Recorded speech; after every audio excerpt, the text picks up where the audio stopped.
Joël Kotek, vous travaillez donc sur cette question du génocide, mais au sens plus large que le génocide des Tutsis, et vous me disiez avant qu'on commence cette table ronde que finalement le double génocide, la thèse du double génocide, c'est un mécanisme qui fait presque partie des génocides en général.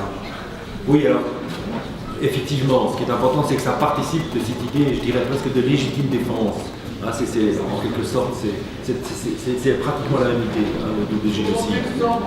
Alors voilà, effectivement, on m'avait dit que je devais parler plus proche du micro, voilà, je vais m'y tenir. Alors, évidemment, l'idée première, c'est que le négationnisme, par définition, est consubstantiel à tout génocide, et je dirais naturellement aussi au crime contre l'humanité. Lorsque vous avez un crime aussi terrible que le crime de génocide, par définition, vous avez des négationnistes. Et au moment même, et même avant que ne se prépare le crime, l'idée c'est quoi? C'est qu'après avoir fait disparaître les cadavres, eh bien on essaie de faire disparaître le crime lui-même. Et donc l'idée c'est bien d'effacer ou de diluer le crime. Et surtout lorsqu'on est dirigeant de la patrie supposée, en tout cas des droits de l'homme. Alors, pour aller... Donc ce qui veut dire que le négationnisme répond bien donc, à des mécanismes spécifiques.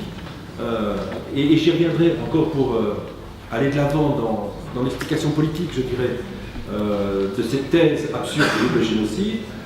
C'est-à-dire que le négationnisme suppose un système codifié. Et durant les différents temps du meurtre, alors dans la phase de conception, bien sûr, on va fabriquer la victime. On va faire de la victime, en fait, le bourreau potentiel. Et ça participe déjà de cette idée.